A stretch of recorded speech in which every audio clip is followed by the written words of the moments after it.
बिस्मिल्लाहिर्रहमानिर्रहीम अस्सलामु अलैकुम वरहमतुल्लाह। जी प्यारे दोस्तों, आप लोग देख रहे हैं हाफिज़ वसीम इन्फ़ो यूट्यूब चैनल।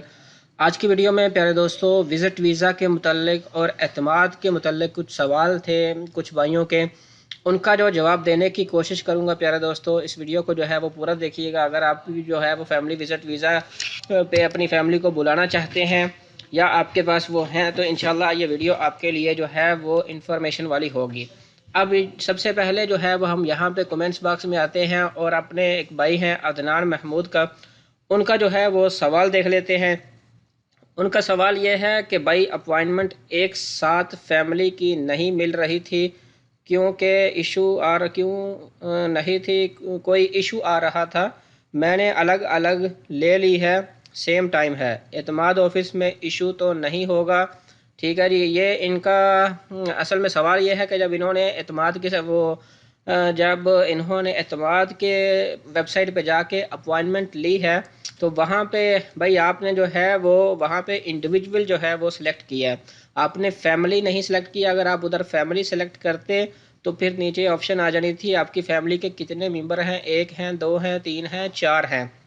तो उस हिसाब से आप पहले मेंबर की जो है वो पहले पासपोर्ट नंबर, जो भी हो information, user name, password, mobile number, email address और बाकी आपका जो है वो बाद में एड्रेस वगैरह डाल के, साथ ही ऑप्शन होती है दूसरे की, आप वहाँ से दूसरे की कर सकते हैं, तीसरे की, चौथे की, पाँचवें की, नो प्रॉब्लम, वो एक साथ आप कर सकते हैं। आपसे मिस्टेक ये हुई है अदनान महमूद साहब कि आपने जो है वो वहाँ पे इंडिविजुअल जो है वो सिलेक्ट किया हुआ था।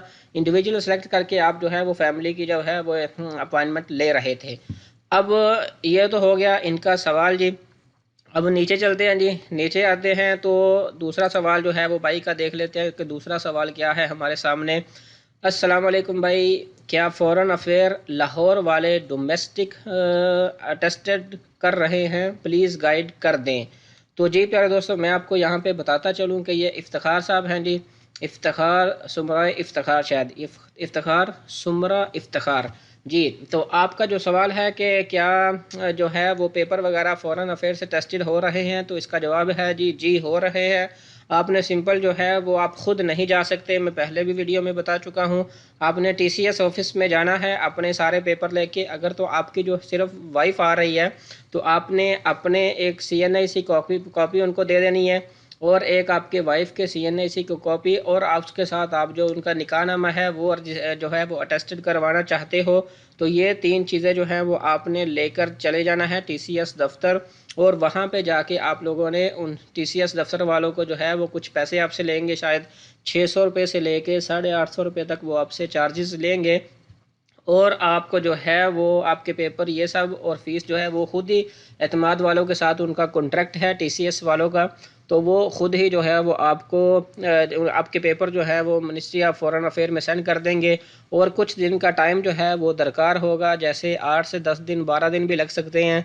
जैसे ही टीसीएस वालों को वापसी रिसीव होंगे, तो अगर तो आप लोगों ने उनके साथ जो है वो कॉन्ट्रैक्ट किया होगा कि भाई हम आपके ऑफिस से ही आके ले लेंगे पेपर, ठीक है जी, फ़ोन करके, तो फिर तो आपके जो है वो 200-300 रुपये जो हैं वो बच जाएंगे। अगर आप चाहते हो कि वो टीसीएस वाले ही आपके घर पे सेंड करें, तो उसके आपसे वो जो है वो इजाफी चार्जेस वगैरह लेंगे। तो ये सारा प्रोसेस होगा, इसको जो है वो मिनिस्ट्री ऑफ फॉरेन अफेयर से पेपर जो है वो या निकाहनामा अटेस्टेड करवाने का। अगर आपके यहाँ साथ जो है वो बच्चे वगैरह भी हैं, तो फिर आपने उनका जो है वो बे फार्म जो है वो अटेस्टेड जो है वो करवाना है। और यहाँ पे एक बात और बताता चलूँ कि आपने निकाहनामा वो वाला सेंड करना है जो आपको नादरा से मिलेगा कंप्यूटराइज्ड, ठीक है जी। कंप्यूटराइज्ड निकाहनामा आपने वहाँ पे सेंड करना है। अगर आपके बच्चे भी आ रहे हैं तो आपने जो है उनका बे फार्म जो है वो भेजना है, वो वहाँ से अटेस्टेड होके आ जाएगा। अगर आपके 3 बच्चे हैं, 2 का बे फार्म आप भेज देते हैं, तीसरे का नहीं, तो जिसका पेपर अटेस्टेड होगा उसी को ही आप सिर्फ सऊदी अरब बुला सकेंगे, दूसरे को नहीं। प्यारे दोस्तों, ये बात जो है वो अपने जहन में रख लीजिएगा। तो अब यहाँ पे निचरा है जी, एक और भाई ने सवाल किया है, ये शायद कोई और है, नाम जो है वो अदील करके है। भाई क्या विज़िट वीज़ा के लिए इकामे की वैलिडिटी कितनी होनी चाहिए? अब इनका सवाल है कि विज़िट वीज़ा जब हम अप्लाई करें तो उसकी जो वैलिडिटी या इकामे की वो कितनी होनी चाहिए। ये मैं आपको पहले भी बता चुका हूँ कि 3 महीने जो है वो कम अज़ कम होनी चाहिए, ज़्यादा जितनी भी होगी वो आपका फ़ायदा है। 3 महीने से कम होंगे तो उसके जो है वो रिजेक्ट होने के चांसेस ज़्यादा होते हैं। अब यहाँ पे एक और है जी हंगर अलर्ट वाले, मुझे वक्त में फ़रवरी में जा सकते हैं सऊदीया से या नहीं। शायद इनका सवाल ये है कि हम फ़रवरी में सऊदी अरब से जा सकते हैं या नहीं, पाकिस्तान जाना चाहते हैं या इंडिया। इन्होंने ये जो है वो यहाँ पे कंफर्म नहीं किया। अगर आप पाकिस्तान जाना चाहते हैं तो पीआईए की जो फ़्लाइट है आप जो है वो ऑनलाइन जाके वहाँ पे चेक कर सकते हैं जिस डेट की आपको पीआईए में मैंने आज भी एक वीडियो बनाई है कि पीआईए की जो है वो रेट कितने हैं। आजकल उनका रेट जो है नॉर्मल शायद 1230 रुपये चल रहा था। अगर आप एक हफ़्ता ठहर के टिकट लेंगे तो आपको जो है वही 800-900 रियाल की जो है वो टिकट मिल जाएगी। अब नीचे एक और भाई ने सवाल, इसी भाई ने एक और सवाल शायद पूछा है, भाई क्या सऊदीया से इंडिया या पाकिस्तान की फ़्लाइट जा रही हैं या फिर, मतलब इन्होंने भी सेम वही हैं, क्वेश्चन इनके दो हैं कि क्या अभी जा रही हैं। जी बिल्कुल जा रही हैं, लेकिन ये स्पेशल फ़्लाइट्स कह सकते हैं इनको, ये आम रूटीन वाली फ़्लाइटें नहीं हैं। ये शायद आपको सिर्फ कह सकते हैं जिद्दा, मदीना, रियाद वगैरह से ही फ़्लाइटें ये जाएंगी या चौथा दम्माम होगा।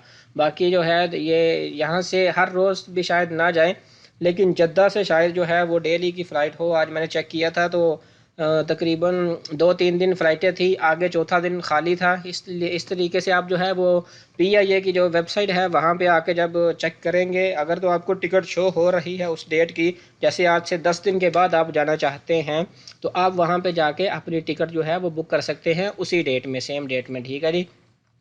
तो प्यारे दोस्तों ये थे कुछ सवाल, कुछ कमेंट्स किए थे दोस्तों ने, तो मैंने सोचा कि इन सब को जो है वो एक ही बार में, क्योंकि इतना टाइम नहीं होता, अपनी भी कुछ मसरूफियात हैं, तो इसलिए मैंने कहा कि एक वीडियो बना देते हैं, कोई 5-7 सवालों के जो जवाब हैं वो इकट्ठे ही हो जाएंगे। तो प्यारे दोस्तों ये थे हमारी आज की वीडियो। उम्मीद करता हूँ आपको जो है वो वीडियो पसंद आई होगी। वीडियो पसंद आई है तो मेरे चैनल को सब्सक्राइब करना मत भूलिएगा। अगर भी आपके जहन में कोई भी सवाल है विज़िट वीज़ा के मुतल्लिक तो आप जो है वो कमेंट्स में कर सकते हैं। इंशाल्लाह मैं आपको जो है वो रिप्लाई कर दूंगा, नहीं तो ऐसी कोई वीडियो बना के इंशाल्लाह आपके सवाल का जवाब देने की कोशिश करूँगा। तो इंशाल्लाह मिलते हैं नेक्स्ट वीडियो में। अस्सलामु अलैकुम वरहमतुल्लाह।